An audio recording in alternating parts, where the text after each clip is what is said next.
Whether you're a big die-hard fan of them or you have a major dislike of their films, you can't deny how they have shaped the modern superhero movie in the box office. This is the MCU. The Marvel Cinematic Universe, or MCU, are high-budget live-action films based on the comics of Marvel superheroes and villains, with its main attraction to the movies being its multiple movies coming together to tell a huge overarching story. In today's episode, on TMFT, me and Snivy are gonna be talking about the impact of the MCU till Phase 3, things we like about the MCU, and stuff we hate about the MCU. Also, in the latter half, we're gonna be talking about our top 3 movies and what we think we can expect from the future films and shows. So, let's get it started! Welcome everybody, my name is Apple and this is Snivy. This is a podcast where two friends with too much free time just talk about the things they love. So this week's topic is the MCU. Let's fucking go! Yeah! In fact, we just watched the movie earlier, didn't we? Yep. Yeah, we watched the first movie in like the whole of the MCU, Iron Man 1. Technically it's just called Iron Man.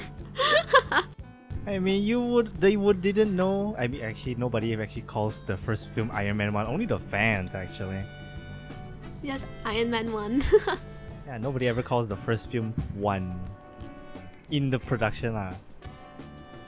Yeah, so the MCU, they're pretty big, aren't they? Oh, like, they sold out tickets. I guess they're not that big. what? I mean, they have like a lot of impact on like what like even like other studios with their what superhero films, you know. Yeah. Yeah. You know that was just sarcasm, right, Apple? Really? What? You couldn't tell? Yeah, no shit. MCU is like the biggest box office success in the past, literally like 2008 till now was like 15 years. Yeah. It will be 15 next year, but pretty much 15 years at this point. Yeah, damn, we're they've been old. going. Oh God. Yeah. So, as I said on the the intro, on this episode we're gonna be talking about the impact. I think we talked a bit. Some things we like about the MCU, things we hate about the MCU, and at the end we'll be talking about our top 3 movies. So yeah, look forward to that. So what do you think? You should have just started. What the heck did you do the intro again? You practically just did the intro then. That's fine. As you mentioned, what did you want me to think, Apple? You didn't ask me a question. So, what do you think about MCU? The Do you have, like- MCU. I loved the MCU. You Particular loved past of tense? The phrase, yes. Ooh. I have a lot of gripes currently of the MCU. I used to be like a diehard. It's like, you have to watch. You know, everything has its purpose. I say that, well, there's only one film I've ever missed. I'm gonna get into that when it comes, but there's only one film that I've never watched. But when like Endgame and Infinity War was out, I always tell people, you guys should watch everything. Everything that's important, at least. Like, my family was also quite a big fan of the MCU. So like, every time a new movie from the MCU came out, alright, we immediately like bought tickets. Yeah, it's to like see the it movie. was a must watch. Yeah, it was like a hype thing. Like, oh, who's gonna like cameo this time, you know? Yeah. Yeah. But I think sadly, they kind of lost that spark. Like I used to be like, I want to catch up on everything, and now when something like airs, I'm like, oh, it aired? Okay. Kind of Yeah, sad, right. I think. It's kind of sad. But the MCU from phase 1 to phase 3 is magnificent fucking cinematic storytelling for like a long 10 years of fucking films. damn, they really have shown the world how you can make an overarching narrative across multiple films. Now it's kind of overdone by a lot of like studios currently. Like a lot of them try to do the same thing, but really they don't make it work as well. I really can't say why, but probably just because they are like surface level trying to do the same thing. But I really do think cinematic universes aren't the only way to make films, but they can make your film franchise really, really strong. It builds brand loyalty. Yeah, it's brand loyalty. Like, for example, I think some movies in phase 1 and 2, right, don't really like have a big like impact, but like because of brand loyalty, it's like I have to watch it, you know? Yeah, it's like because I think phase 1 really delivered on okay, Marvel Studios can make good films for characters even if they're like Iron Man wasn't a well-known character before the film at all. It's a B-list hero. The heroes that you know at the time are like heroes like Spiderman, you know, the Hulk. Yes, the Hulk is like, but Spiderman is not like it literally doesn't. It's not owned by Marvel Studios in terms of the film rights. Even currently, it's still owned by Sony. So they had a lot of problems, but I think with like simply just by Iron Man, they freaking popped off so hard. The whole market just like, yeah, we have to pay attention to them. They really like jump started the whole thing with Iron Man. Yeah, and then like the success of Avengers really tied everything in phase 1 together. That made people be like, holy shit, the Marvel Cinematic Universe is so good, and then we need to follow it from here on. Yeah, it was so cool. Imagine the first time watching Avengers. I watched Avengers like around like 4 times now. I mean, that's not a lot, but still. Well, to be fair, it's not like we are the type of people who keep watching the same film just because we love it. But the fact that you've gone back to Avengers multiple times shows that the film has longevity and is very beloved for many people. I go back to Avengers, like I go back to at least like even just now Iron Man. I haven't watched it in like at least a few years. The last time I rewatched it was for like Infinity War and Endgame, you know? Oh. Which was like already 5 years ago. Fucking hell. But I can't deny that fucking film is great. Yeah, I watched Iron Man like last year because I was rewatching a lot of like the phase 1 to 3 like what solo hero movies, like none of the Avengers ones. Yeah, so I guess that's what we like about the MCU. What else do you like? I mean, we can go slowly. I mean, that's only one factor, right? The cinematic overarching narrative is definitely the standout thing about MCU. No shit, it's the only one that can proudly put out there, I'm a cinematic universe.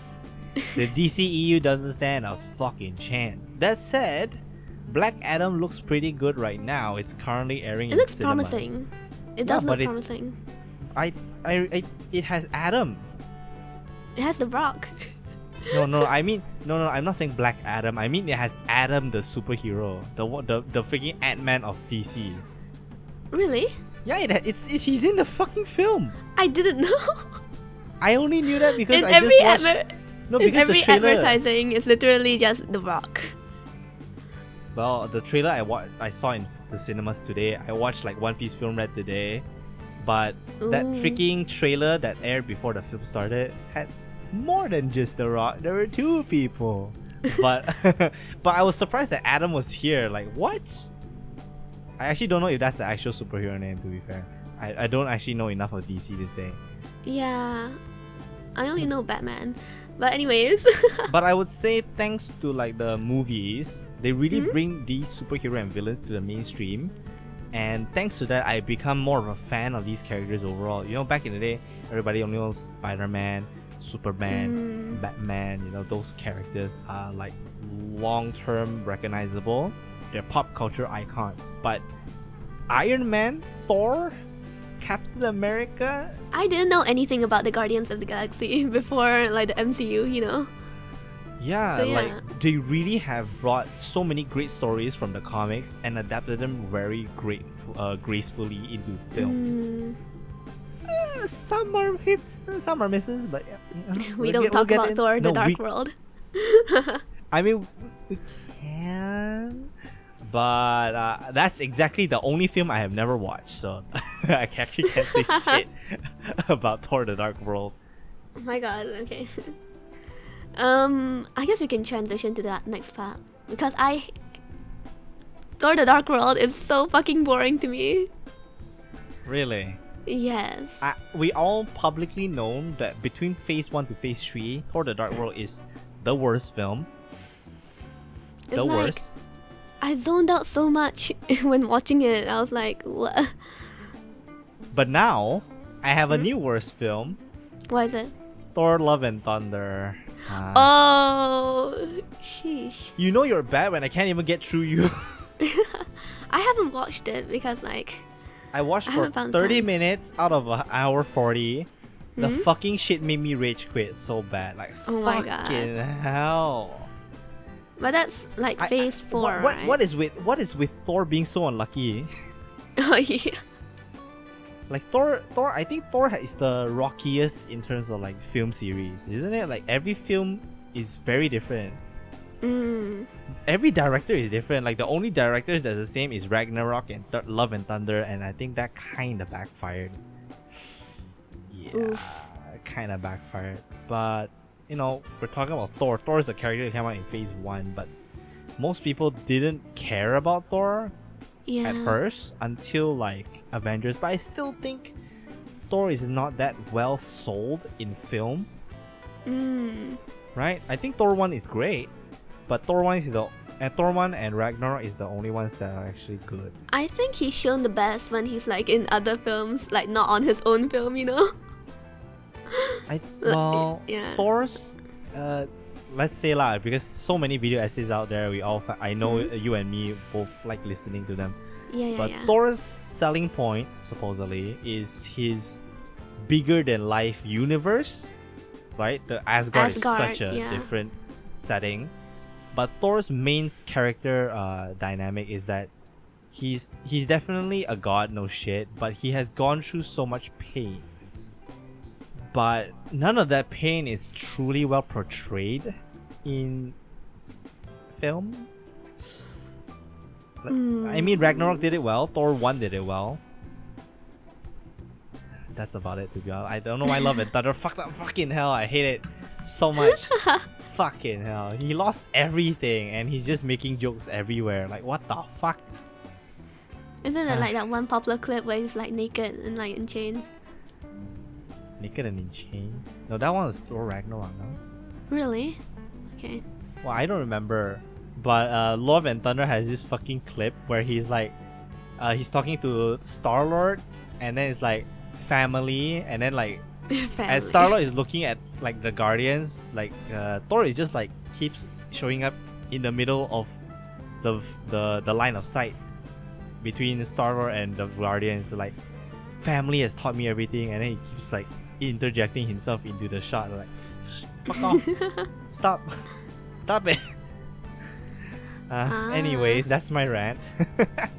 That's your but rant I really say the characters have really been mostly well portrayed for every film. Like, I think that's also a good thing about the video essays out there, like bringing a lot of the more subtle aspects of these films and the writing up to like normal people, right?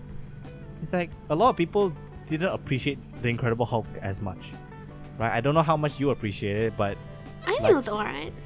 yeah, most of us think it's pretty good. It's not like great, but it's pretty okay. Obviously, the actor never came back, but I saw a video essay by a YouTuber called Brown Table talking about Phase 1, specifically Iron Man 1, the Hulk, and Thor. And the segment where he talked about the Hulk, right? It made me go like, the Hulk was actually really well portrayed in this film. compared to the Mark Ruffalo version of the Hulk.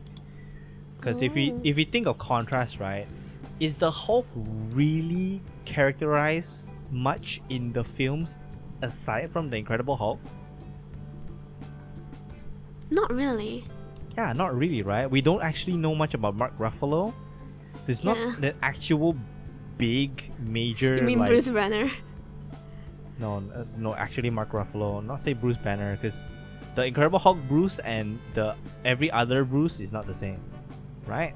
For example, the struggle between the Hulk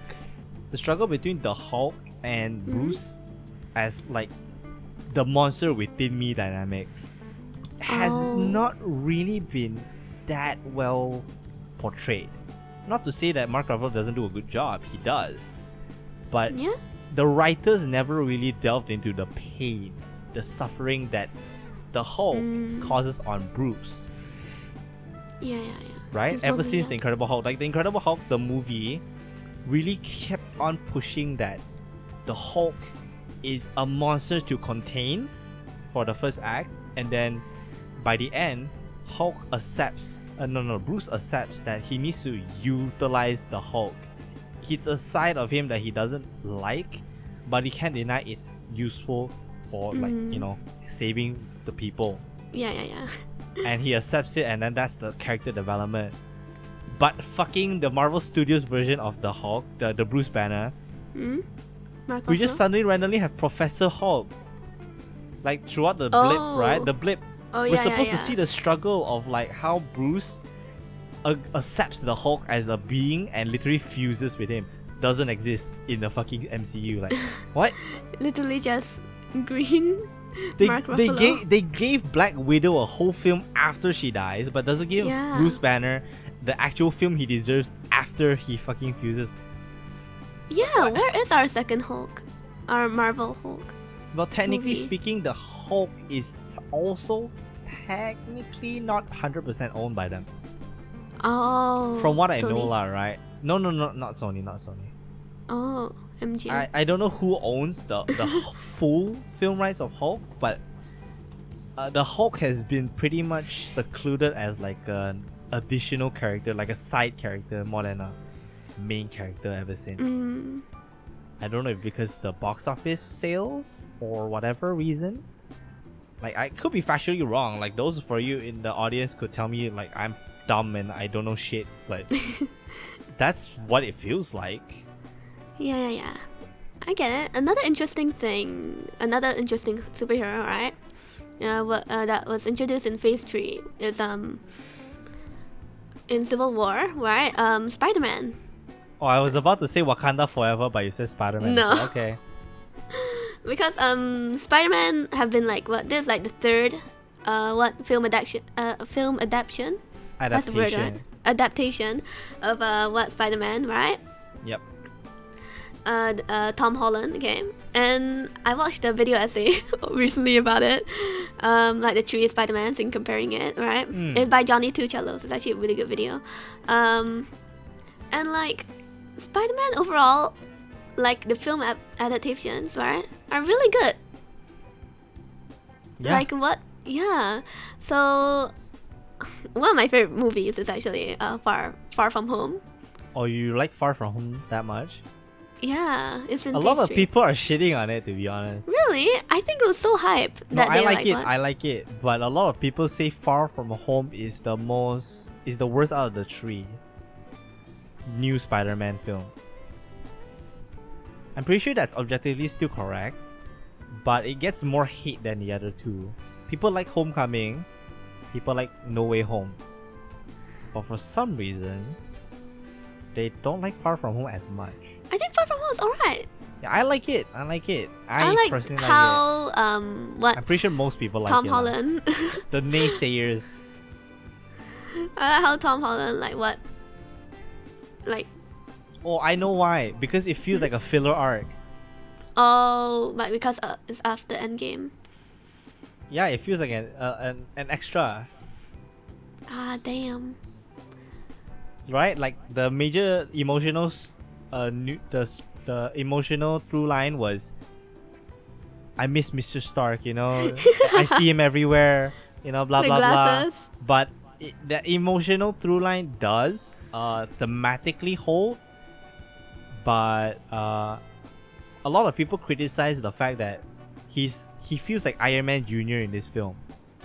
He doesn't feel like Spider-Man yet, which is correct, because in hindsight, No Way Home is the one that turned him into Spider-Man properly. Yeah, his own person. Yeah, it turned him into the hero that we all know, you know, the broke-ass fucking college student, lives in his own apartment, has so much like balance and tragedy between his superhero life and his personal life. I think one of my favorite things about Far From Home though, right, has to be Jake Gyllenhaal as Mysterio. Yeah. Mysterio is Yeah. such a good character. Yeah. Such a good villain. One of my favorite villains for real in the I Spider-Man think like franchise. Far From Home has such good CGI fight scenes. It's so fucking good. You know the scene where they went to see Nick Fury, right? Where Oh yeah. and then the whole scene was turned out, oh shit, Nick Fury isn't even here. And then like the freaking Mirage battle scene where he was fighting all of his fears. It's like MJ's potential death, Iron Man coming out as a zombie, you know, haunting him, all the Mysterios fucking punching him, you know, all that fucking shot was so fucking good. And then he gets Wow. fucking ran by a train, bruh. Like, sheesh. That fucking Yeah. shit is good though. Have you seen like the past Spider-Man movies though? Like the Yeah. ones not made by Marvel. No, How I do you- watch every single one. Oh. Okay. Spider-Man, the Amazing Spider-Man 2. Yeah, when I was younger, when I was a kid, the Spider-Man by Tobey Maguire was like the latest biggest shit, right? But I had like a little bit of trauma as a kid watching Spider-Man 3 because Venom is kind of scary as a kid, right? So I never went back to Spider-Man for a long time, the original series. Oh. But I was a teen when the Amazing Spider-Man was out, right? Andrew So I Garfield, watched. yeah. I watched with my friends back in high school, the Amazing Spider-Man 2. That was such a good film in terms of like how they Yeah. brought Spider-Man to life. Like Andrew Garfield just fucking knocked it out of the park. One thing that like people don't like about the Amazing Spider-Man, right, is that people say Andrew Garfield is too cool of a Spider-Man, you know, because like in Tobey Maguire, right, Spider-Man was like the more bullied, like small, weak character, right, Yeah. in school, right, but like Andrew Garfield wasn't bullied and like is more cooler, though Yeah. like. In Spider-Man, in Amazing Spider-Man 2, his girlfriend literally dies. The thing with Amazing Spider-Man is that It's such a shame they didn't continue though. okay, for one, the visuals are fucking top tier. The characterization of Spider-Man is top tier. Peter Parker, a lot of people, as you said, might disagree. Andrew as Peter Parker might not be the best version, but as we see in No Way Home, it's actually really it comes full circle very greatly, right? Is Yeah. that the hard thing is that it abruptly ended because, you know, shit happened. But I do think Andrew Garfield deserves another shot as Spider-Man. You know, at least complete the story. 'Cause, Like like in- the pain of losing Emma Watson, Emma Stone. Sorry, Emma Stone. Emma Stone. The pain of losing Gwen Stacy is it leaves a very heavy aftermath on Peter, but they didn't get to do that because Sony was greedy bitches and trying to put so much shit in Amazing Spider-Man 2 that it kind of hurt the narrative. I think a lot of the things that the Amazing series had going wrong was fucking the higher ups, bro. The higher ups fucked it up. The casting was good. Yeah, aside from the fucking parent storyline, I don't get that one. You know, it's like, oh, our parents are. I need to go. We need to go, and then they fucking die on a plane. Oh, they're secret agents. Oh, I need to find the treasure. Oh, blah blah. What is this? What the fuck is this? That part I don't get. The Uncle Ben and everything is fine, you know, With great power comes great responsibility. All of that is fine. Actually, the first Amazing Spider-Man movie was pretty good. Actually, with him wanting to take revenge on like the person who killed Uncle Ben, and also like the Lizard. The Lizard was good in terms of he became a driving force for the Stacys and Peter. Right, so I think overall that side is good. I just don't get the fucking parents side. It's so dumb. Still doesn't make sense to this day. Getting back to the MCU though, that's not the MCU. Yeah. I mean, technically, it's now canonically part of the MCU because No Way Home.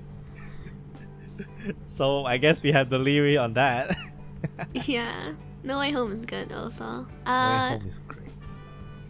Yeah, I personally like what Spider-Man, the MCU Spider-Man, was introduced in Civil War, and that was like very like interesting because like Tony Stark just come to like a kid, like a high schooler, and be like, "You want to fight on my side?" It's like very No, the thing is that okay, that's not wrong, right? But yeah. I think that Civil War really... actually introduced a lot of like what Spider-Man, Black Panther, you know. I think the biggest thing about like Tony finding Peter is that he always had a major emotional attachment to Peter as like a protege, right? It's like every time from the start he really regrets when the fucking snap happens. It's like, I shouldn't have brought him here. I shouldn't have let him. That shit happens because of me, you know? That shit is like true trauma. Tony really has a lot of things happen. But I really do think the relationship between like Peter and Tony is a very well written, very positive relationship for both of them. I don't feel too good, Mr. Stark. Yeah, that one is like definitely one of the hardest hitting things ever. Yeah. And in Civil War, it is a Captain America story, and I do say Civil War I think is the good balance of like superhero collaborations, like a film collaboration. It's good because it's the climax of a series, right? Like this is Captain America 3. Civil War is the third movie in the series, so I think that's why I give Civil War a pass of making this a movie not just about Captain America, but about like Captain America fighting for their beliefs of like freedom of personal choice and doing what's good for the people, right? Yeah. And Civil War really does that well, because now in Civil War, compared to like the first two films of Captain America, the first film was black and white. These are Nazis. We are fucking to kill them, right? Right? We killed the Red Skull and everything. It's very black and white. And then like the Winter Soldier adds a lot of grayness to the whole like villain versus hero. Bucky Barnes. Yeah. Like adding, one thing. Yes, Bucky Barnes. The Winter Soldier really adds a lot of like moral ambiguity to what they're doing, because turns out Shield was using Captain America to do a lot of things that morally Steve doesn't actually agree with long term. Wasn't which movie was it again that Shield got taken over by Hydra?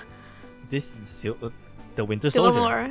Wait, no, Winter Soldier, right? Winter Soldier. Okay. Yeah, I and thought then it was like tripping. and I also say the foreshadowing from that was so good, because turns out the people in the Winter Soldier, the Hydra, affected every fucking thing in Phase 3. If you didn't notice, because like they mentioned Stephen Strange. They mentioned obviously they mentioned a little bit of Wakanda in like text. They also mentioned a lot of Ant-Man and stuff like that. Hydra has fucking hands everywhere, man. Fucking disgusting. Crazy. Yeah, so that's what like Captain America I think crazy. is such a big brain thing. Is that obviously like the Russo brothers directed the Winter Soldier and Civil War, and also the two Avengers Infinity War and Endgame. They did an amazing job. Amazing job. And I really love Captain America's arc throughout the whole 3 phases that he was in. It's such a great narrative. Black Widow, like canonly, happens after Civil War, like during the No. run. Yeah. No, Black Widow, the story is Yeah? during the blip. No. No, yes, it's during the blip. Wait. No, it was during when they were fighting.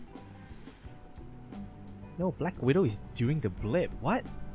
No. What, story-wise? Endgame, she dies. Yeah, I know. I said during After the blip Civil is War. the I'm talking about like her solo movie. after Civil War. Yeah, when all the Avengers were like separated. That's how like her own story came to be, because like she couldn't ask for help for anyone, like what, so like she had to go Oh, to Russia and Okay, like, okay. found her family. I see how that makes sense. Yeah. Blah blah blah. Yeah, I think Black Widow was alright. Black Widow was decent. It's a B rank film in terms of like MCU films. It's not as bad yeah. as Thor: The Dark World, so it's pretty okay. It's pretty okay. Yeah. I just think Black Widow really deserves to have aired before Endgame and Infinity War. Like before she died. Yeah, because at that point, most people don't give a fuck. Yeah, but Black Widow really sets up like for her protege, technically her little sister. Yeah, but Who is it again? I don't think I've seen her ever since. No, she was in Hawkeye also. Oh. Yelena Boulevard. Go for it. Go for her then. Go for her. I still think Yeah. Black Widow should have aired before Infinity War though. Do you have any other healers you want to mention? Ant-Man. And I think Ant-Man is pretty. It's not the best. Films? I was about to wait for you to say it's pretty aight. No, I A lot of actually really people like the first say- Ant-Man. I actually really love that first Ant-Man. Oh, Ant-Man and A lot the of Wasp a people little say- less. Ant-Man, the first one Ant- is very nice. Ant-Man and the Wasp. A lot of people say like the main critic about it, alright, is that it's like filler. Because that's how you find out how they do the time traveling stuff. Spoiler. The thing is that Ant-Man and the Wasp does well for the lore and the continuity, but it definitely wasn't a story that needed to be a film, right? I think that's the problem, is that it wasn't a story that needed to be a film, because as a film it did nothing to make it like a standout cinematic film. As a film it doesn't stand out. There's Yeah, nothing about it that you're going to go like, oh, you have to watch this film, which I think that's the problem. Captain Yeah. Marvel is in the opposite sides. Captain Marvel would be she deserves a film, which I think that was good, but the film wasn't. Yeah. I don't think like even Miss Marvel is like a lot more better than Captain Marvel, to be honest. No, that's the thing, because Miss Marvel is a fucking character that many people can relate to. I think Captain Marvel was not very well characterized, to be honest. Yeah. Like, not to like doubt Brie Larson's ability to act Yeah, as yeah, the yeah. character, Brie but she Larson, doesn't make anybody like the character. Yeah, she's not on the same level as She- like other she- humans.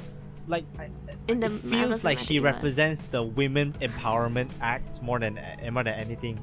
You know? Yeah, she there was doesn't that one feel like scene she doesn't in feel like a Endgame. character. She feels like this person that is he looks down on everybody. She can save the world, blah blah blah. But who cares? Who is She's she? like supposed to be a symbol, I guess. Yeah, but she doesn't deserve to be a symbol, like Mm. in the sense, like, for example, Iron Man or Captain America. Yeah. Captain America and Iron Man has been like the central pillars of the MCU very well. But Captain Marvel was supposed to be that, and she just didn't. I don't think she did it very well, to be honest. Yeah.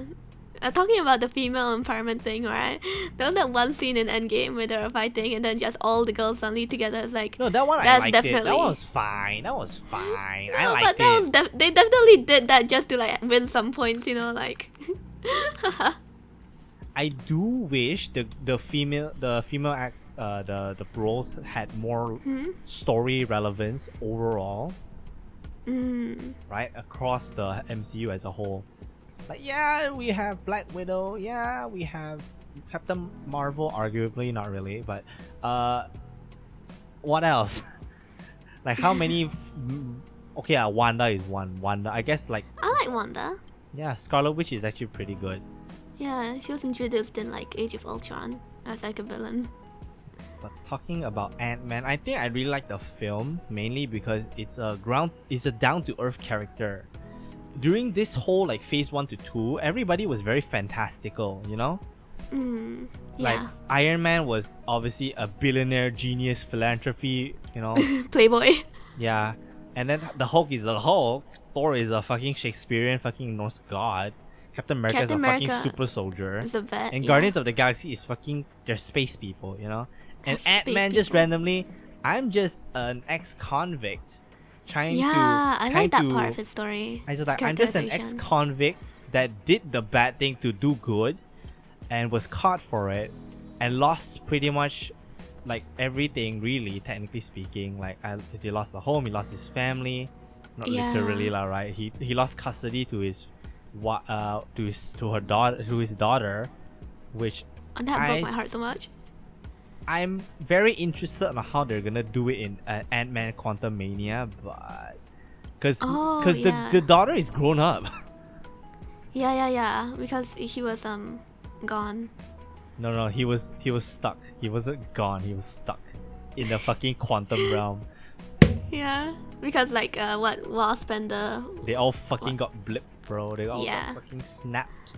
And that was like in the ending. Ant-Man had just the right amount of, and I think Ant-Man was the first film that brought a lot of comedic flavor into like the MCU. I think every film before this wasn't as jokey, you know.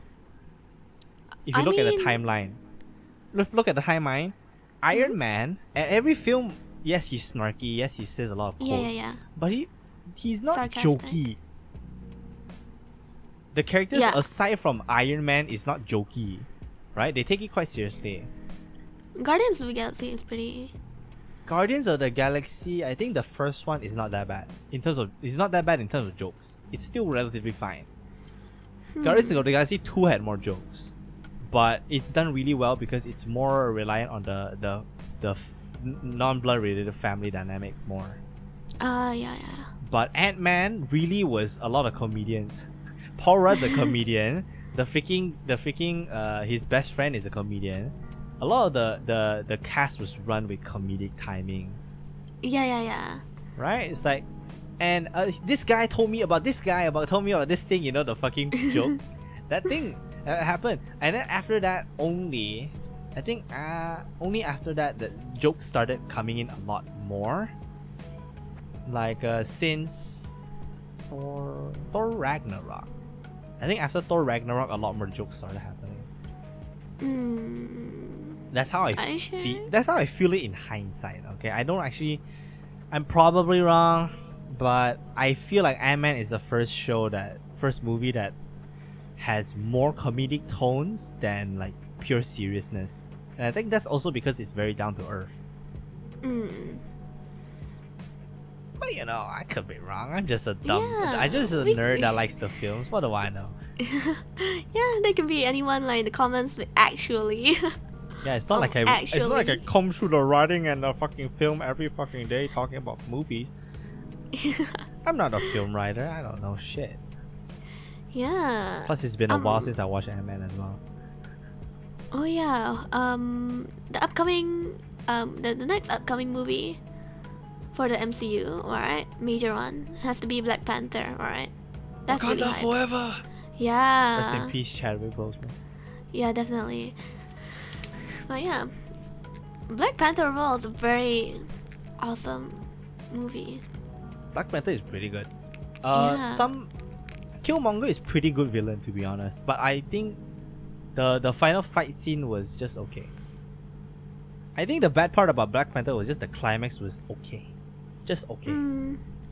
Like the start and the second act was good. No, the first act and the second act was pretty good.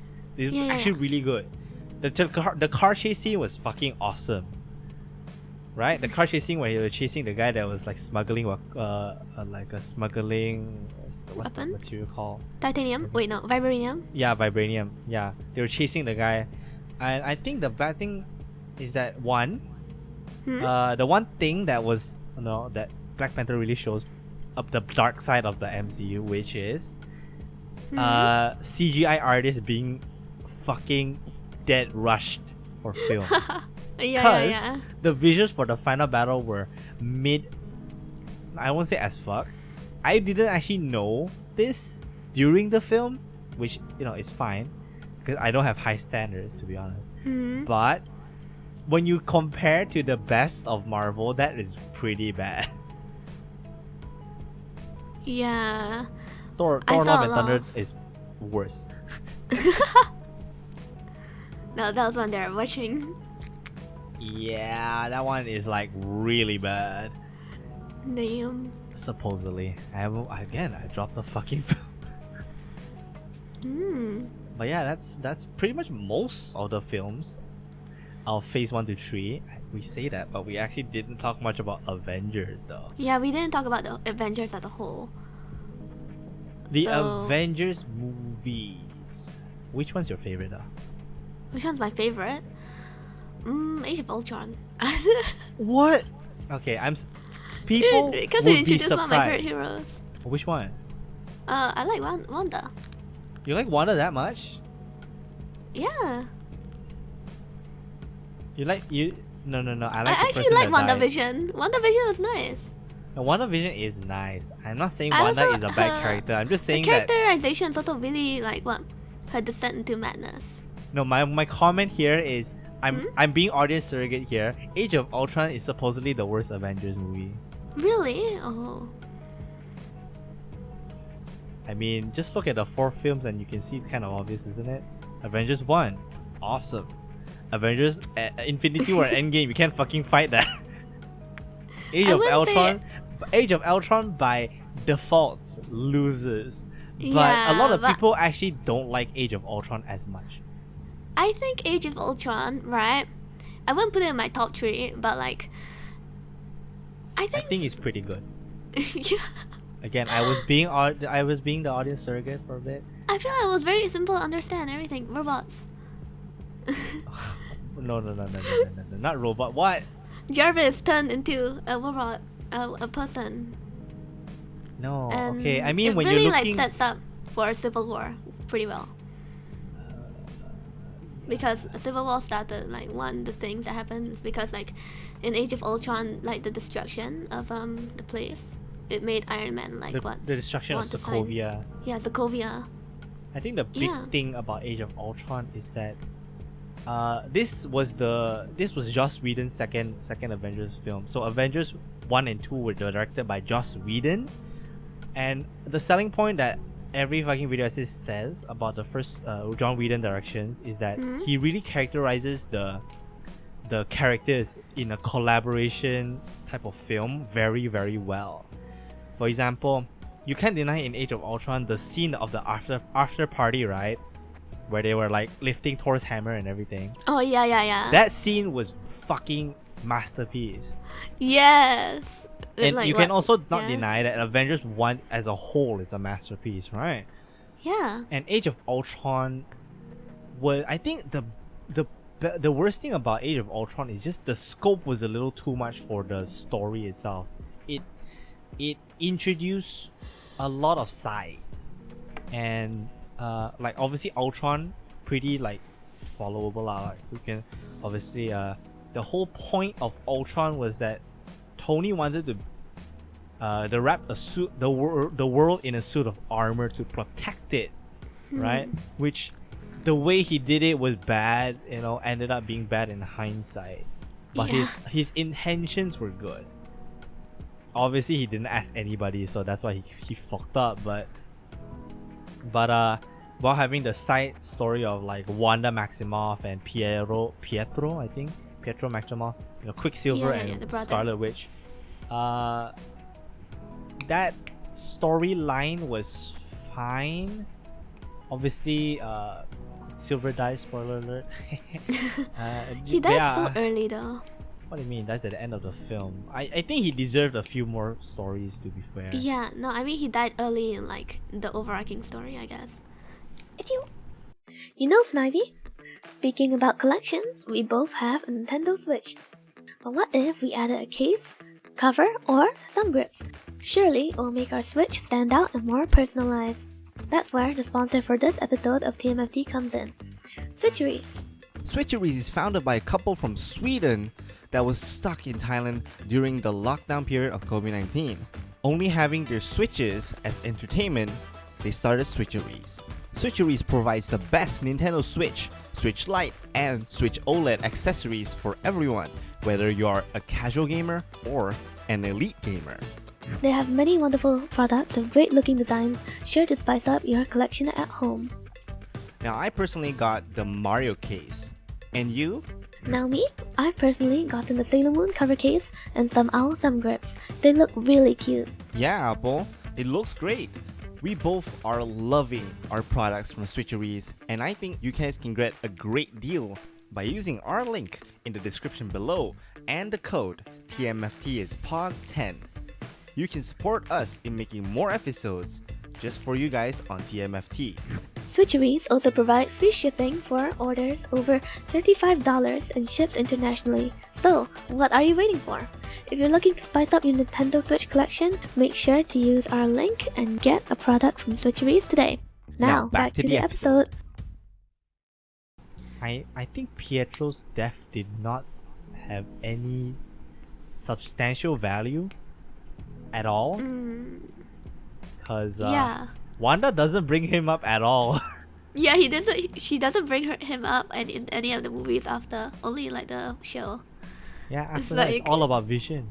It's all about. She's so obsessed over Vision, honestly.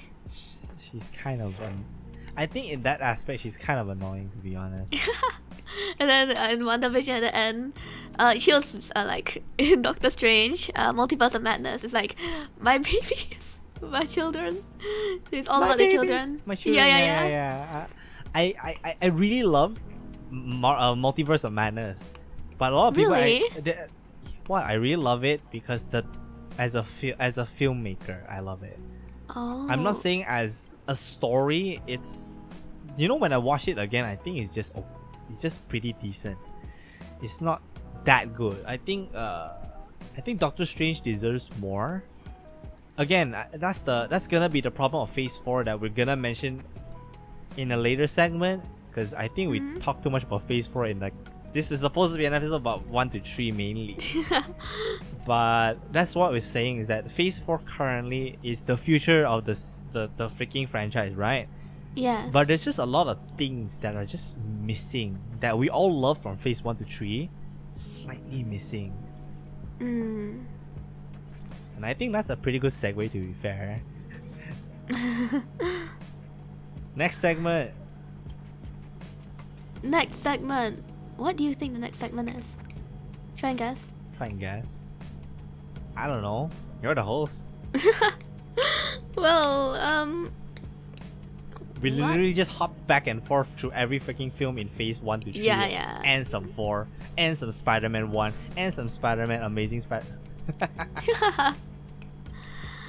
I mean, I can go on and on about the shows because I watched it recently. Yeah, we You wanna talk about can Phase- talk about this shit for a long time. to be Yeah, honest. Phase 4, there's a lot of things I can talk about actually. Because I watched Eternals and honestly it was We'll save that for the later segment. We'll save that for the future films and shows segment.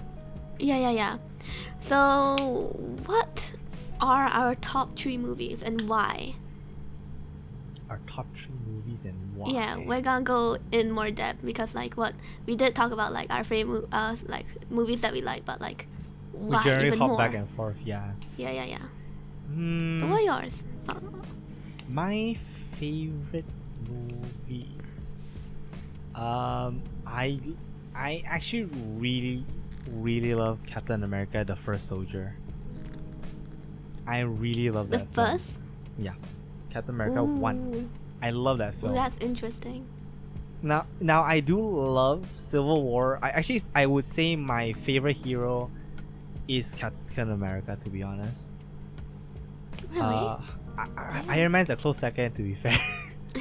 You're so basic. Anyways. No. Before that, right? When you know the whole arc during Civil War is hashtag Team Iron Man, hashtag Team Captain. Oh yeah. I was Team Captain all the way. Damn. I was Team Cap.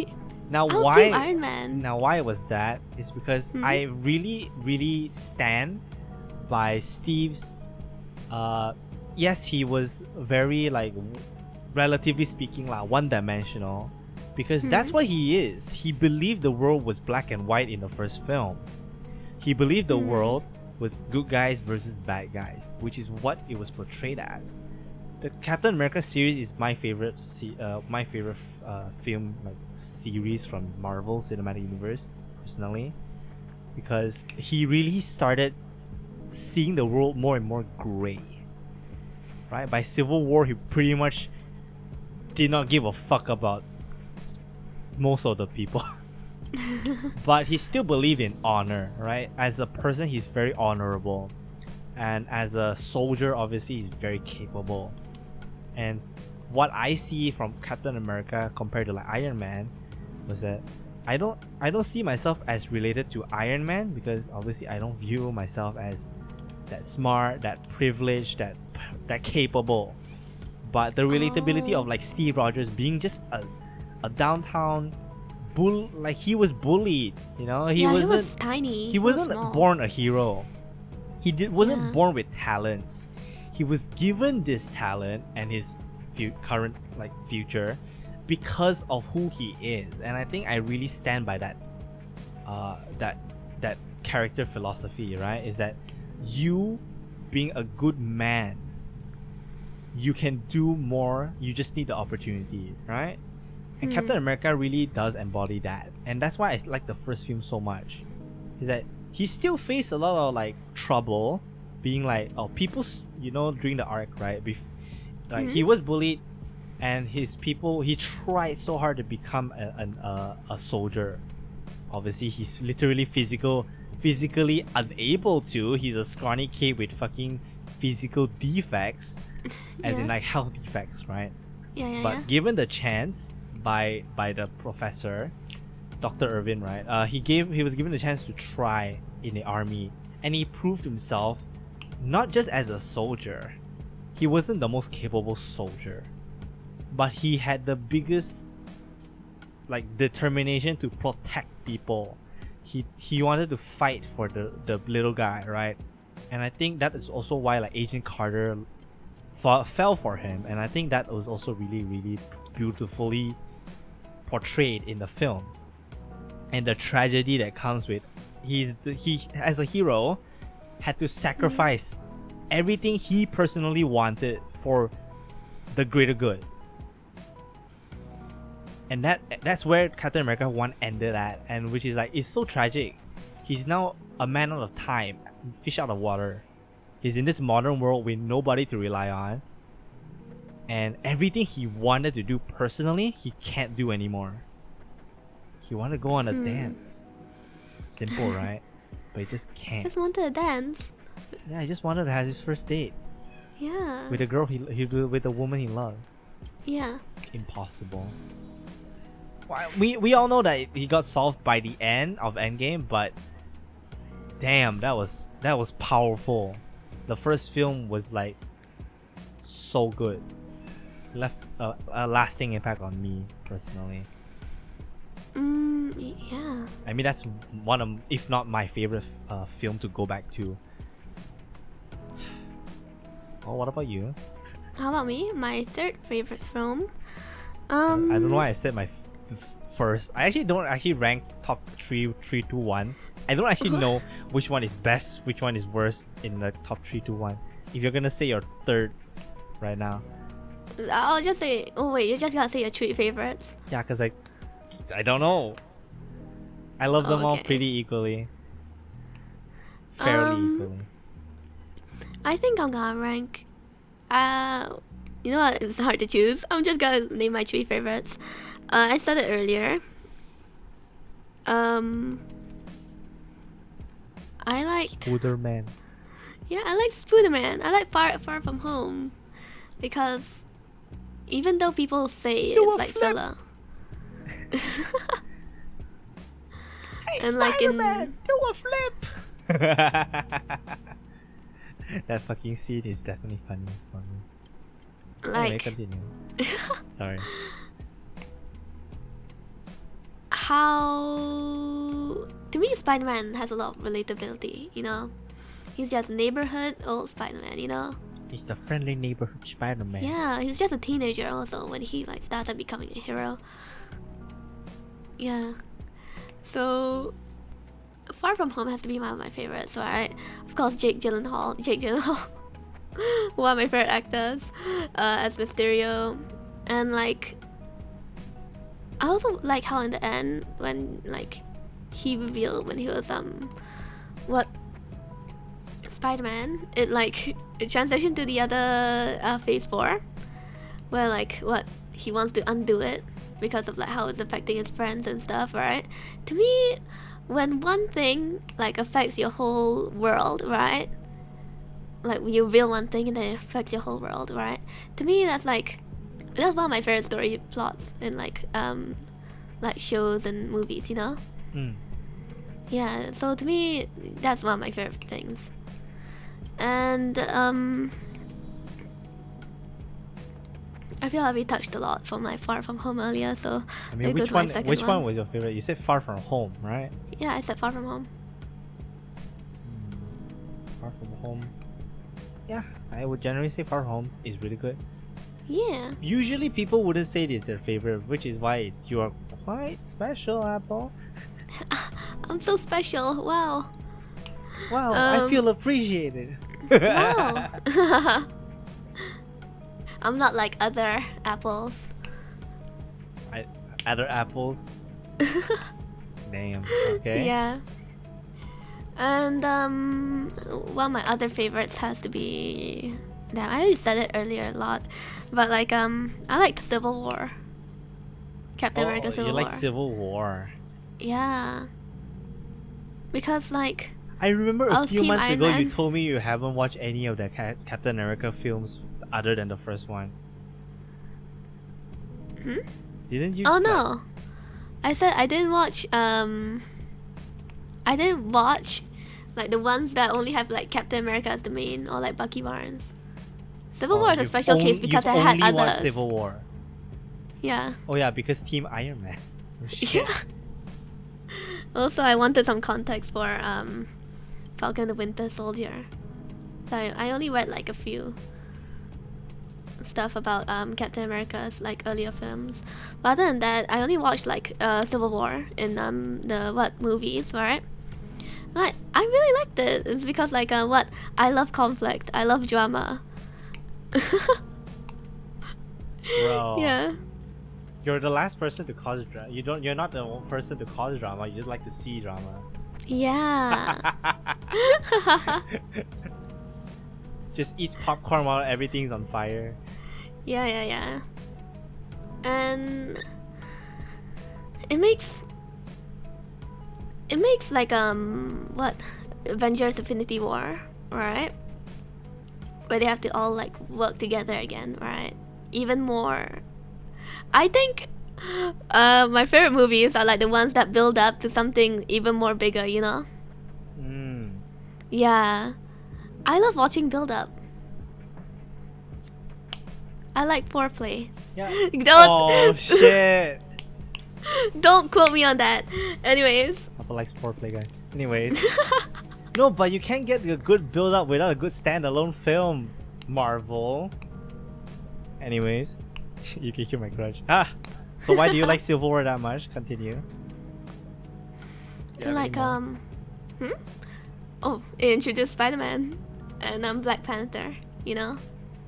You know, the first time when Spider-Man popped up, it's like, Nice, holy shit! in the rose, and then it's like, oh fuck, it's Spider-Man! Oh my god! And then like the iconic scene of Spider-Man holding the the shield. Yeah. Yeah.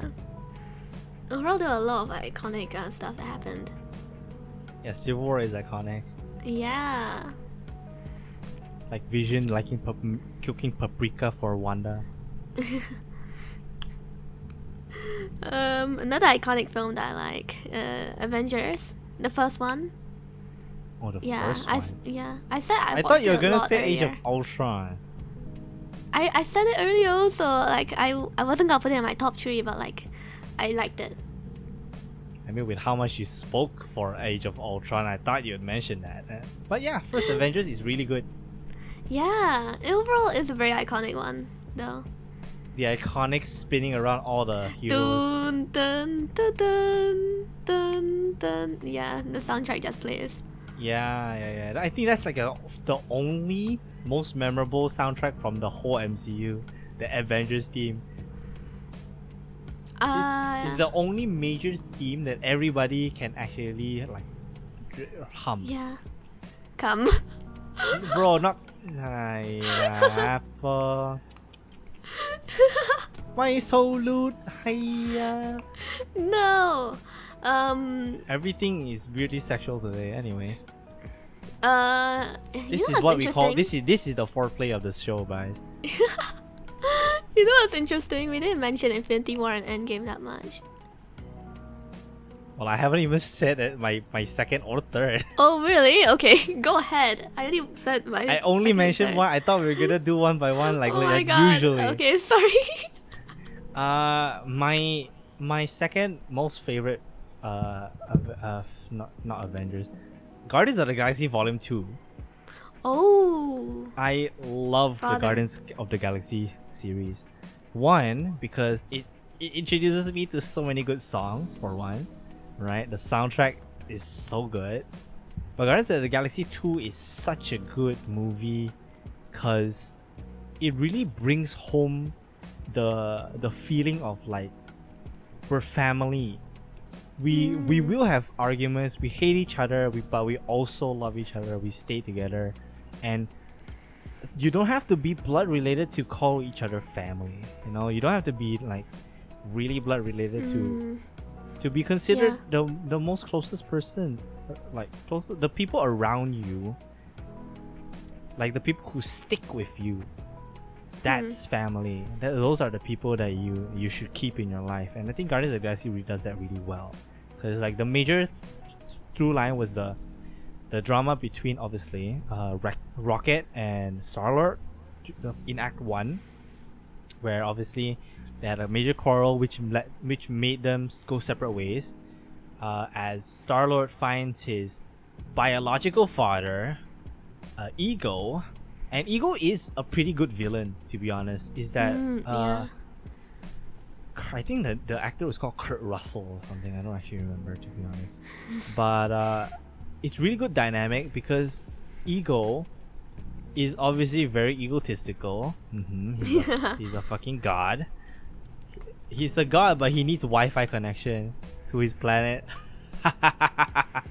And he brings Star-Lord back. He brings Peter Quill back to be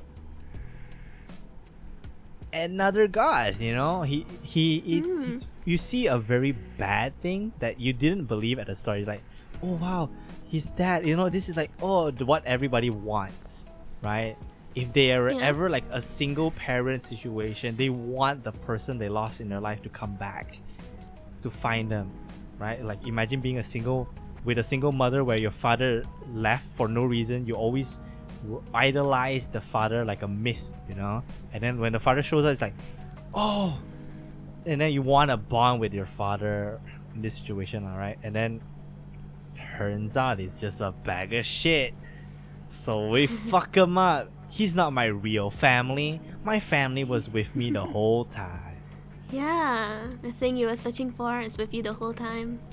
Yeah, and then like also he had an actual surrogate father that even though he doesn't treat him the best, even though in like it seems like he hates him, turns out in hindsight he cares about you a lot. And I think that really shows how What's that blue guy family called dynamics are. Yondu. Yeah, Yondu. Yeah. Yondu Udonta, because I just watched the movie like a few months ago as well. And I'm Mary Poppins, y'all. Oh yeah. That's a whole fucking meme. And I He's so really, iconic. Yondu's death was so memorable. Such an emotional moment for everybody. And obviously the song was fucking great. The songs are so good. They used the fucking Zune. Who the fuck uses a Zune? A Zune is actually an MP3 player made by Oh Microsoft. yeah. I saw that. Very weird. But I really love how Guardians of the Galaxy really brings back the 80s, the 70s, and the 60s in a lot of fun ways. Because Peter Yeah. Quill is just a man out of time. He's not part of popular culture of the modern age. Because he's been stuck in space. Oh shit. Yeah, he was adopted. Yeah, I really look forward to Guardians of the Galaxy Volume 3. And my Your third third. favorite film, right? Yeah. My I third already say all favorite mine. film- My third favorite film from Phase 1 to 3. I would 100% say it's Avengers Infinity War. Not Endgame, Oh. Infinity War. Because Infinity War is the first major MCU film that ends with a loss. They literally lose, guys. Oh. Oh yeah. It's the only The film Battle where the of heroes Wakanda. don't win. And obviously Thanos is such a strong character. Thanos, we really truly understand Thanos's like mind and his like drive, Yeah, his balance. reason to do this. Like it's obviously bad, but in his mind, he's doing this for the greater good. And great villains are well written when even though it's wrong, objectively, they believe in their purpose, their goals, their vision wholeheartedly. They do not think they're wrong. Everybody will. Right? For example, in Iron Man, where everybody believes, Tony, no, don't turn us into like non-weapon manufacturers. You know that we just watched the film, We right? just watched it, yeah. Because everybody thinks you're wrong, you're weird for doing that. But obviously, he has a point, right? If the world has finite resources, just have the world so everybody can have more resources. And since the snap is RNG, it's RNG. technically fair. Technically. Yeah, it's the gacha of living. Yeah, but the thing is that nobody wants loss.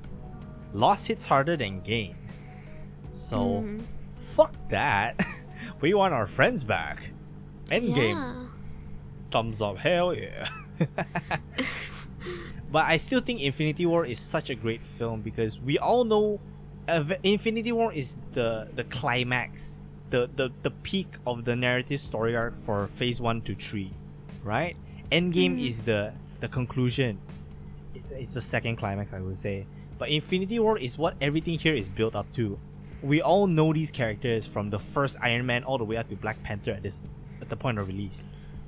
All of these characters have a stake in this war against Thanos. The Guardians, obviously Gamora is literally his daughter. We obviously have what's the sister name again? What's the blue? It's like I'm Blue David. no. What's her name? I don't really remember. Avatar looking girl. No, but the Guardians have a stake against Thanos since the start, right? Drax obviously his whole family was killed by Thanos. Peter, since he loves Gamora, is willing to fight, and obviously he's the Star-Lord, he's the savior, he's the Guardians of the Galaxy. He's gonna fight Thanos, no shit. And then we obviously have the others lah. They're Guardians. They're gonna fight Thanos no matter what. The blue girl is called Nebula, by the way. Oh, Nebula, nice. Yeah. Sponsored by Nebula. No, sorry. No. Obviously, and all the heroes on Earth have a stake because their world is literally getting invaded. No shit. So we have Doctor Strange, Spiderman, we have Iron Man. Everybody is here. Literally, everybody's here, except for Ant-Man. Yeah, 'Cause he's because he's in the just not quantum. there. Yeah, during this whole story arc, he just was messing in the freaking quantum realm. Actually, Ant-Man and the Wasp happened before Infinity War. I thought it was after Infinity War. No. I mean the air date, Oh, yes yeah, lah. yeah. No, because the stab happened during the movie. During the movie. Oh, the interesting thing. It was during Infinity War, not in Infinity War. Yeah, and then like Ant-Man was like, for him in the quantum realm, right? It was only like 5 minutes, but then when he came back, like it was been 5 years.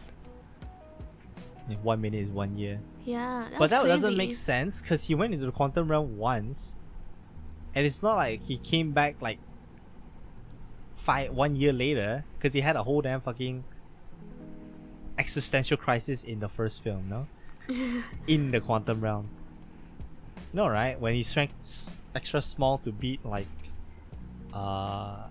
what's not the Wasp, the fucking I forgot Yellow the villain Jacket? in Iron Man.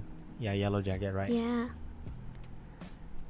But Avengers Infinity War overall, it's such a major climax, and the fact that it's a loss makes you go like, Oh, I shit. have to watch Yeah. Endgame. So I would say Endgame wouldn't succeed if not Infinity War. That's just how I feel. Infinity War made me go back and watch every fucking film. I think that's something. Yeah, that is. Endgame doesn't make me watch every fucking film because Endgame is just a sequel to Infinity War. But you know, those are my top three. I would always go back to these three. Very, very easy to watch for me. Yeah. So shall we go to our last topic? Yeah. What do we expect from the future of MCU? Now this is You know, I think this segment, talking about the future and what we want, what the hopes and dreams, whatever, lah, right? We can also bundle in what we hate. It might end up being that. yeah. That's how I feel. How we right? hate what's going, like how it's going. So let's say, Yeah. as Phase 4 is not done, even until now, Yeah. Phase 4 has the most amount of content in the entire MCU currently. Yeah, definitely. Like let's look at Phase 1 to 3. Yeah, there were shows, but the shows weren't necessary. They weren't compulsory for the experience, right? We got Agents of Shield, not compulsory. Agent Carter, not really compulsory. Yeah. I Daredevil. think we had one more. Daredevil, not compulsory, but no, since Daredevil is coming back in the film now, Yeah. there might be Daredevil's one of reasons my to watch favorite it. heroes. Oh, later we'll go on that. But yeah, but again, they're not really counted in Phase 1 to 3. They're not requirements. But I think Phase 4 has a big problem, is that there's just too much to watch. Yeah. I remember back in the day when every year there's only 1 to 2 Marvel films, and you'd be like, you have to watch the latest Marvel film of this year. Yeah. Now, in 1 year, there's like 4 fucking things to watch, 2 series, 2 shows.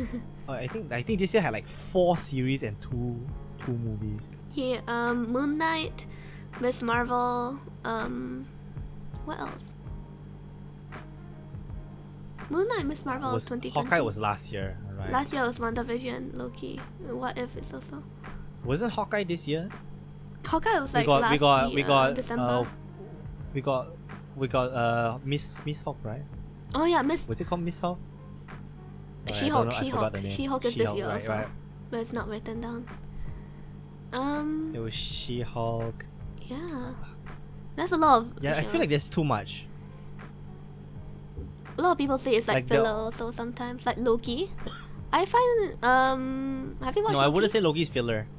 Are you sure? I wouldn't say Loki's filler because Loki, I believe Loki's gonna come back in eventually another series or another movie. Loki deserves the series. I think I'm not saying that it's good or bad. I haven't watched it, but Loki as a character sells. Yeah, I agree. You can't deny Tom Hiddleston. Tom is Hiddleston- loved, okay. Is like the best actor for real. I like a lot For of real, adventure. for real. I like a lot of the Marvel Cinematic Universe actors, but like Tom Hiddleston is definitely up there. I've been falling for 30 minutes. Yes, I love the guy. And to be honest, I prefer Loki over Thor. Character-wise, Well, to be fair, Thor is not that well characterized. yeah, definitely. Loki had a Thor lot. has way more misses than hits Thor is just a musclehead. currently. No, Thor just goes, this is nice. Another. You know that fucking scene is Thor 1. Stupid. That was funny, though. But I think like Phase 4 has a major problem. It's just that there's just too much that's not must watches. Ah, The good thing about Phase 1 to 3, there were more must watches than just can watches. If you get what I mean.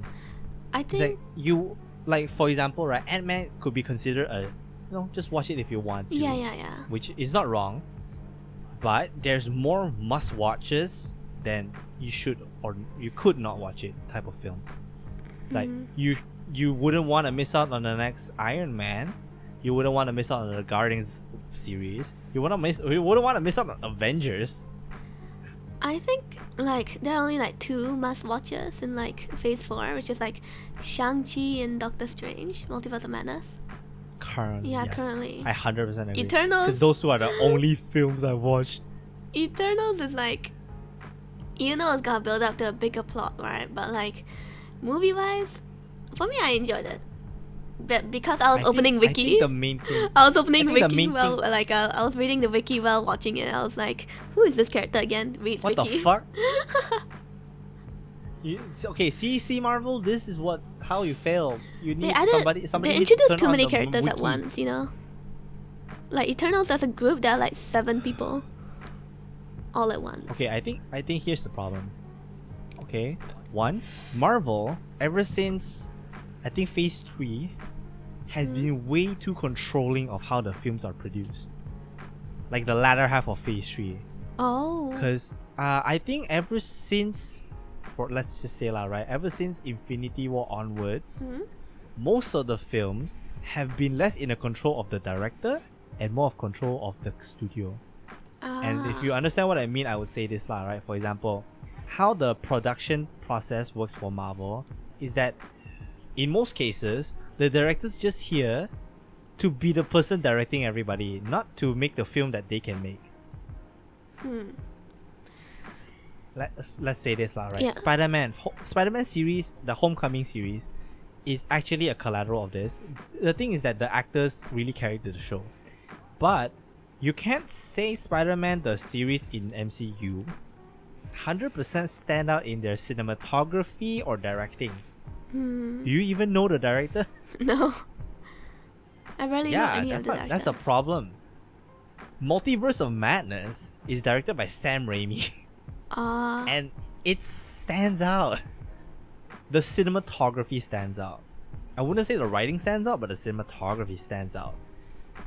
Shang-Chi, that one's not that much let's say. I don't even know the director, but the Russo brothers, when they direct, I know it's the fucking Russo brothers.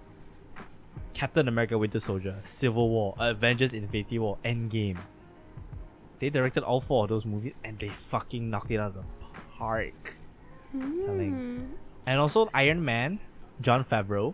Yeah. Very fucking good director for that series right? I'm not gonna say Jon Favreau's the best director because he directed The Lion King and that was just okay.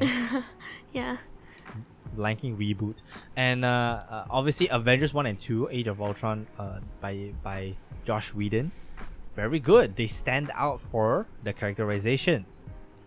Every other film, not as much, especially in Phase 4, actually.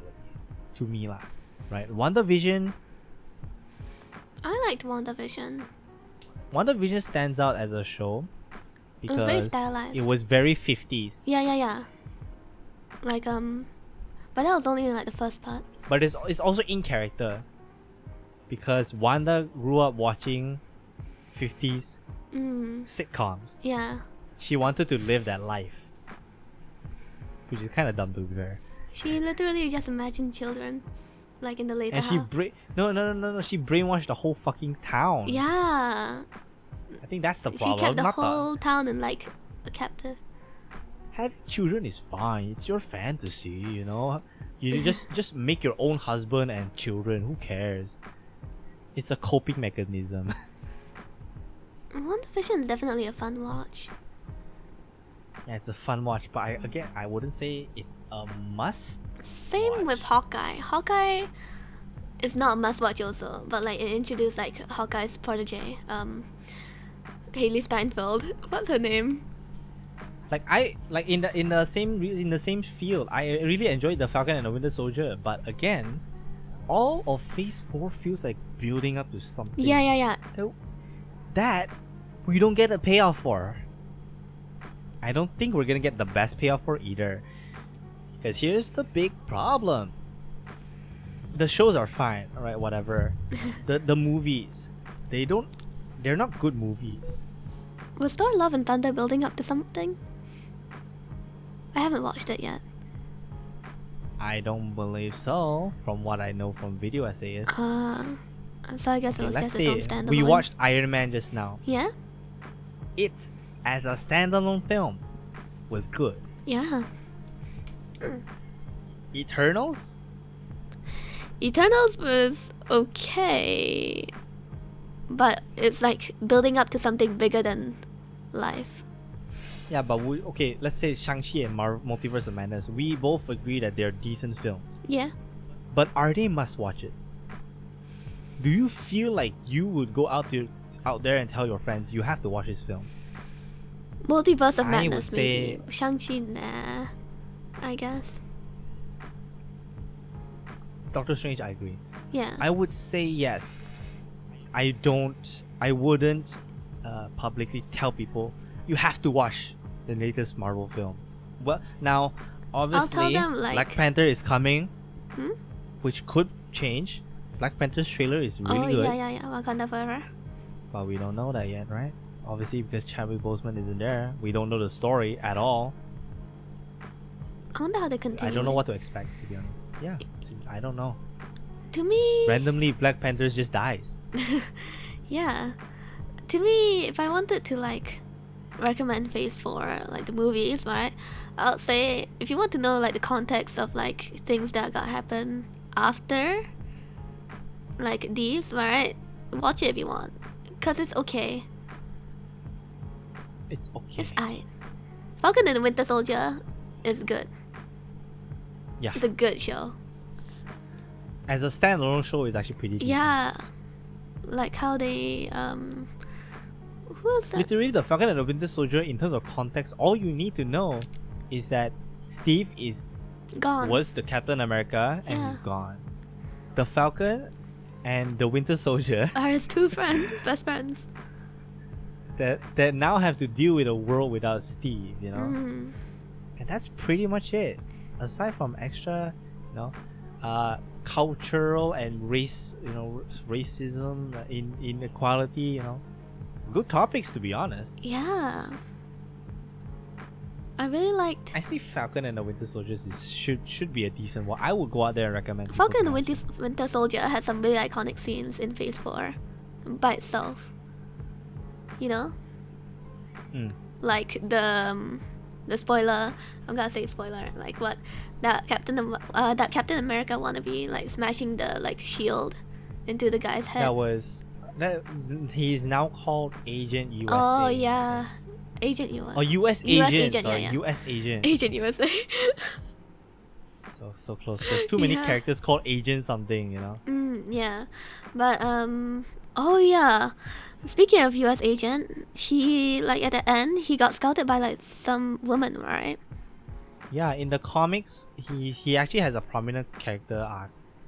There are supposedly US agent is one of the members of like a underground version of the Avengers, like a vigilante version. Yeah, that woman also appeared at the end of Black Widow to recruit Yelena Boulevard.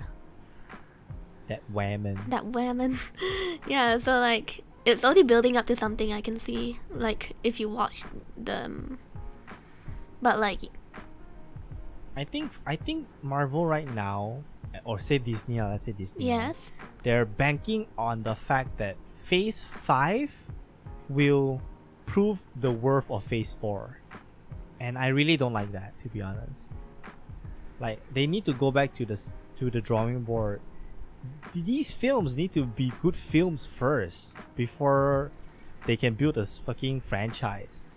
They're literally doing what DC did. They're fucking up. Man. like the Arrowverse and the Flash. Like DC fucked up the cinematic universe because they didn't actually make, good character films that lead you into watching their big collaboration film. Wonder Woman was decent. Man of Steel was okay. Batman? I don't think the Dark Knight Batman had anything to do with the fucking Who is it? Justice Snyder's League Batman. Snyder's Batman is so bad actually. Yeah, the thing is, that's the problem. Is that the people hasn't really grown attached to the characters. This goes for both DCEU and Phase 4 currently. Of course, I think Shazam and maybe Black Adam is doing better, but those are the minority. That's the minority. Yeah. So like, for example, Shang-Chi right now, I do say he's a decent character, but he's not a must-watch character. He's on the same level of tier of like as Ant-Man. Yeah, Currently. definitely. Captain Marvel's worse. Yeah. I'm gonna keep shitting on Captain Marvel, man. Miss Marvel is definitely a lot more better. But I feel like with the shows, alright, in the future, Disney is really like making a lot of like Marvel shows. Even though Captain Marvel, not Captain Marvel, Mrs. Marvel doesn't actually need to be a show. It can be a movie. But like, I think Miss Marvel does deserve the movie treatment more. yeah, because like I haven't finished the show. I watched just one episode, but the characterization of Kamala Khan is pretty good. yes, but like in the middle, it like kind of dropped its pace. All right. So like it could definitely be a 2-hour movie even, right? I think this could be collateral damage from Disney Plus as a whole. Yeah, they're literally like making like for the future movies for it to come together, right? And people want to know the context, they have to go buy Disney Plus, to like watch the context. This is milking Marvel too much. Yes, they're rushing like Disney milking Marvel, Marvel milking CGI artists. like they're banking too much on their like already known IPs, rather than making. One thing I think like separates new Phase stuff. 4 and the old phases is that, for example, Iron Man 1, the budget wasn't as high, but the people behind the movie were very smart on making practical props and sets. Yes. So they don't have to spend too much money on extras. Like right now, I think Marvel is relying too much on CGI. Not to say CGI looks bad, is that that causes more I will fix it in post type of feeling. Yeah. You know that feeling, right? I will fix it later.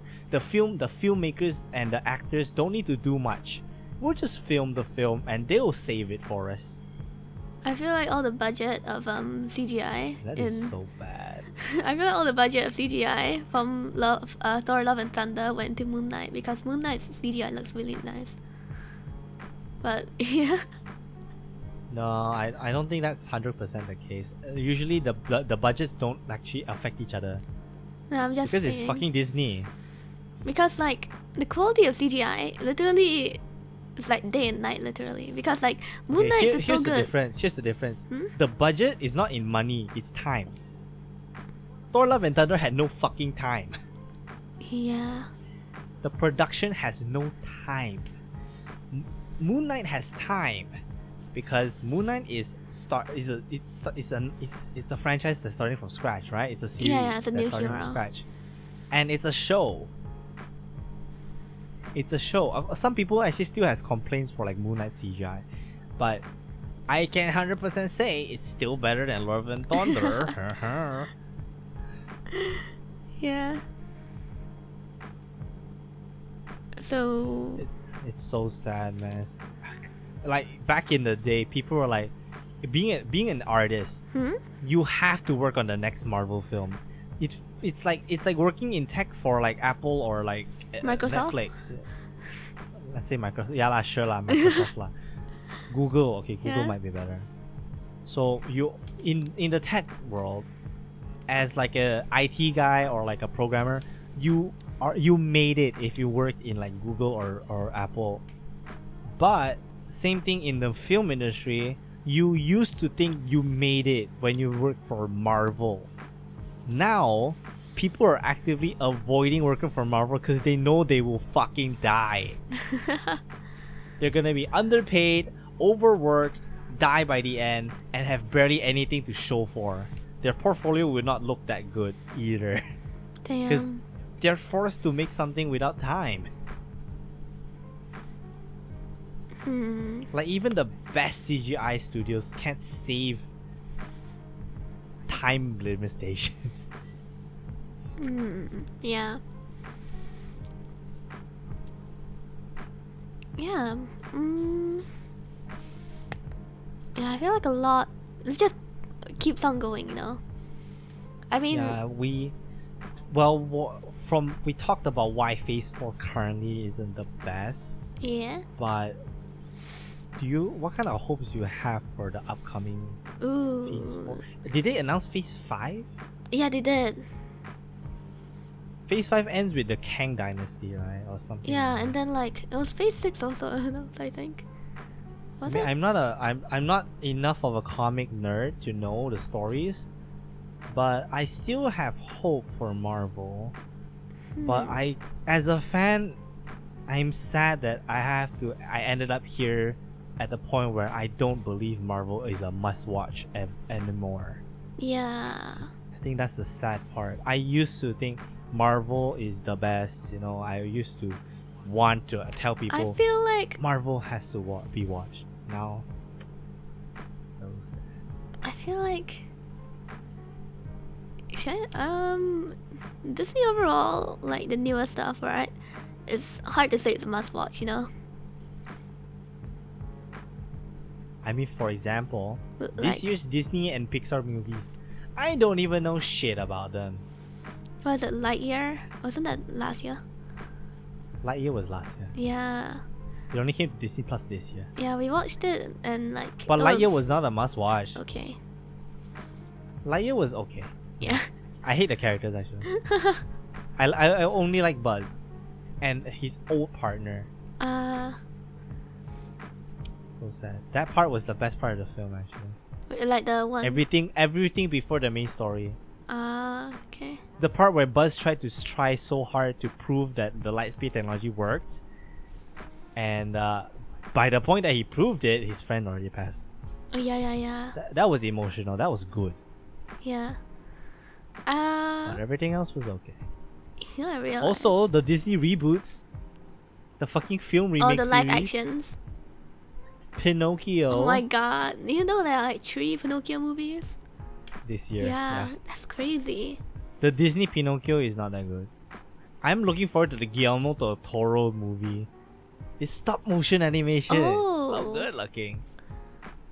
Oh, speaking. So good looking.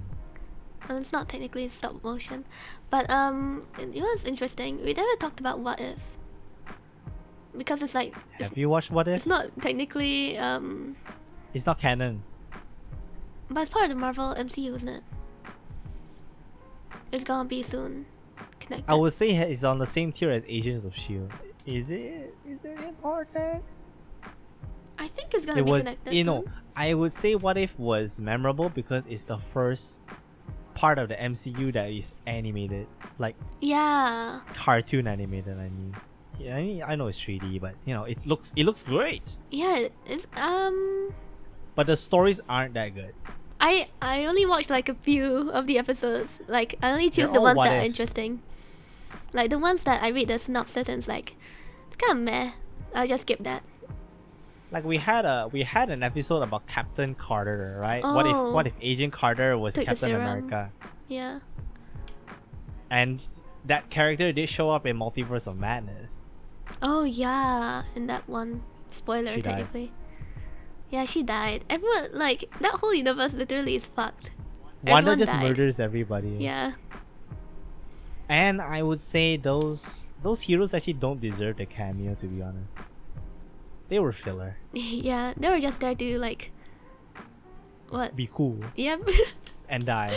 Yeah. It's like one character that people mention is obviously like Doctor Fantastic, right? Oh yeah. Freaking. The problem with him is that his acting is not particularly like right for the character. He wasn't really embodying a Mr. Fantastic very well as the comics would characterize him. The only reason he is the character is the fans were like, oh, this guy looks just like he would be the right Mr. Fantastic. But I mean, that's what video essayists say lah. I don't actually have any particular opinion. But the character that he acts, his portfolio before this movie didn't make him look like he's the right character for this character. He's probably a great actor, just that he's not the right actor for this character. Oh yeah. Just like how I don't think Brie Larson's the best actor for Captain Marvel. Yeah. But anyways, I just realized what if it's actually canon for real, because like the evil Doctor Strange was literally in one of the episodes. Also. Okay lah, let's say lah. What if I think is canon in the sense that because this is the multiverse storyline. Because it's the multiverse storyline, that's why what if is canon. Right? It's like Loki is also technically this is the multiverse this is a multiverse storyline. What they call the Thanos part? That's the Infinity Saga. Saga, right? This is the multiverse saga. I was like, what's the word that we're using? But this is the multiverse saga, phase 4 and phase 5 and potentially phase 6. I'm not sure this is the best way because obviously one, power scaling is pretty shit now. Everybody is super powered like way too hard. And there's not enough personal stories anymore. Oh, I found another picture. Let me just. For the upcoming things I'm looking forward to. Apparently they're also redoing the Fantastic Four franchise.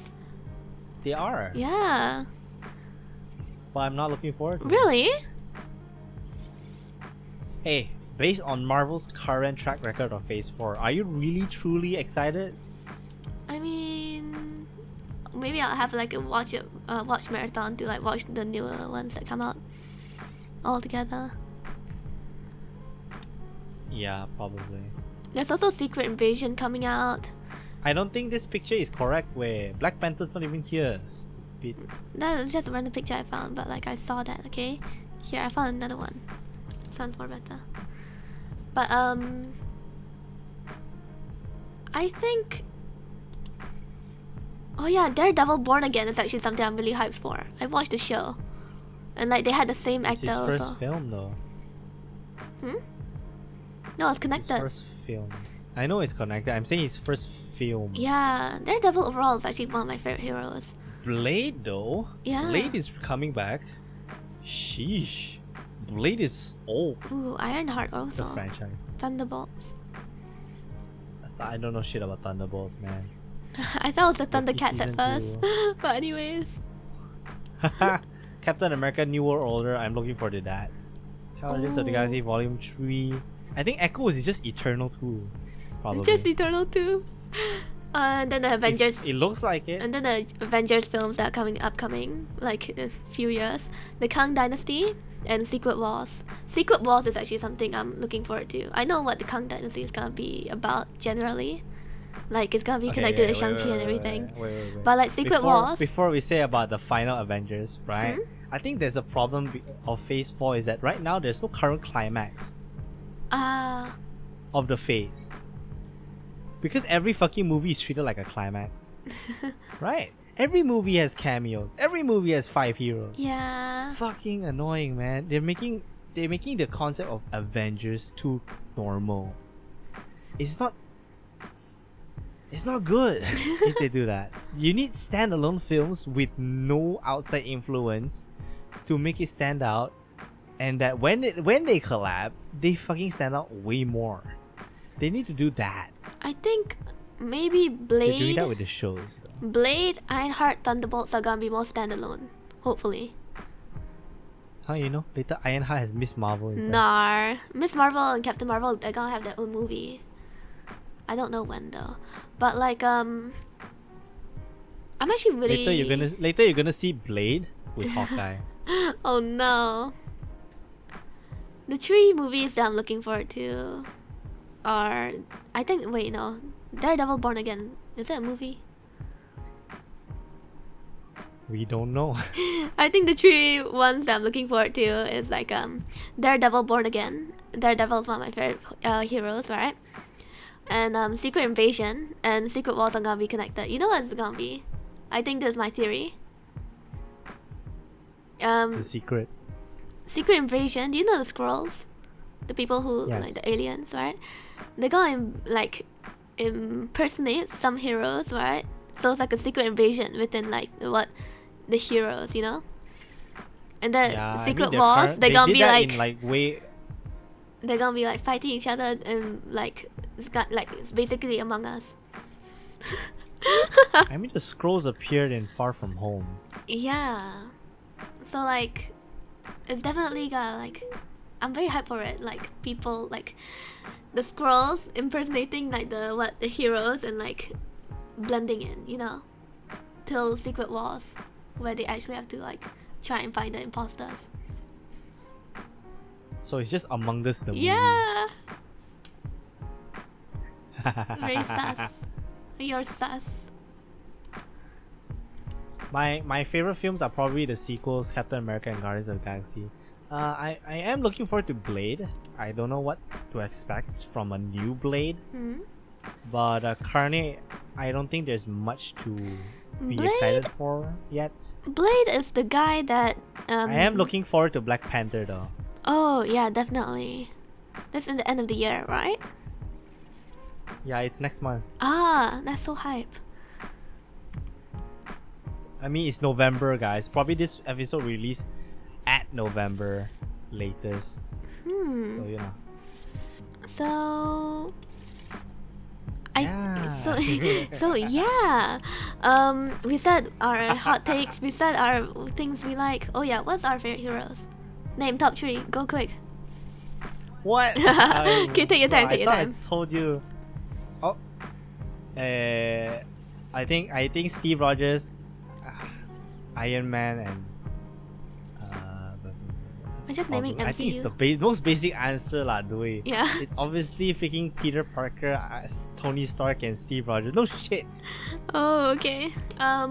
They're the fucking pillars of the fucking whole series, the franchise. My favorite heroes are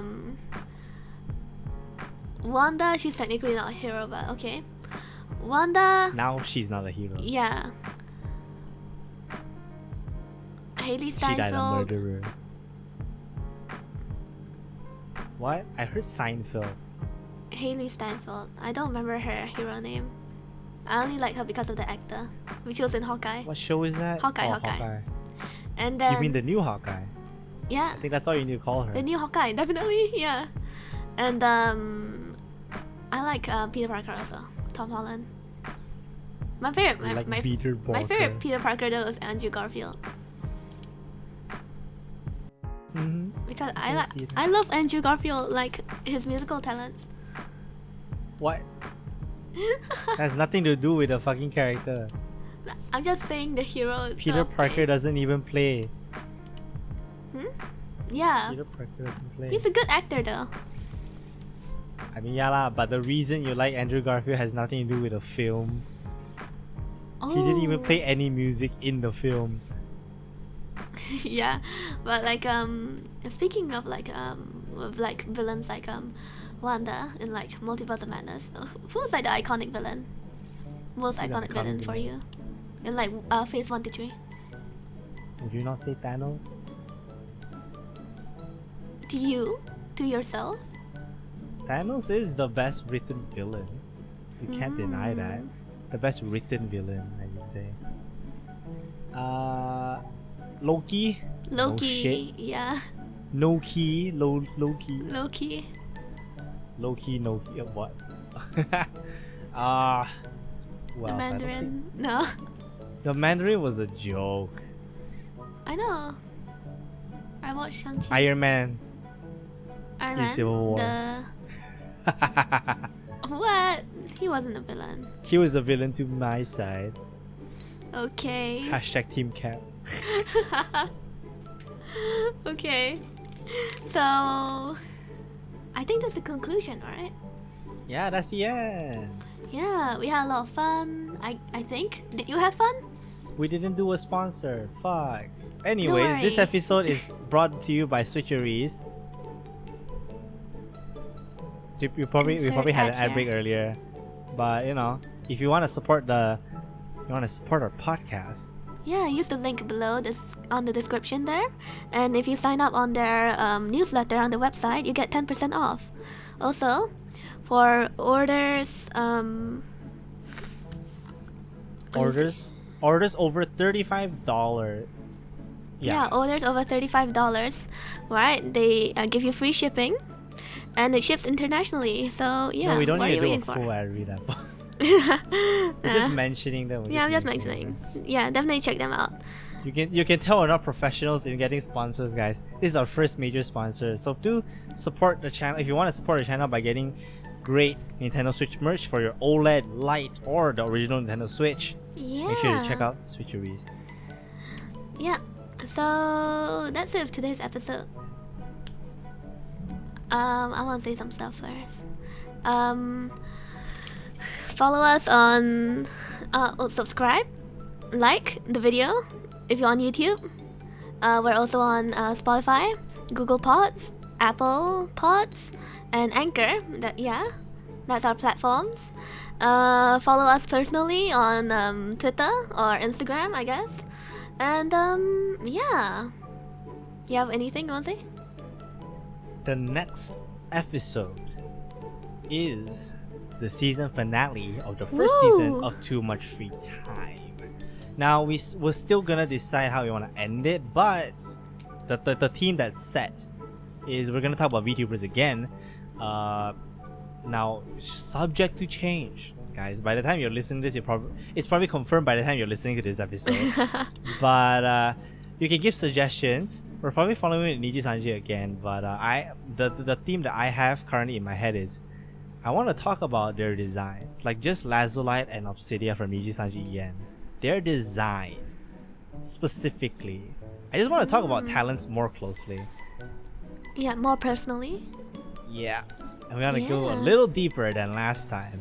So for those of you who are fans of the Niji Sanji episode, obviously that's actually our best performing episode. Thank you As of very much now. for watching. Yeah. Yes, so we look forward to that. We'll see you guys next week for the finale. Yeah. So that's it with today's episode.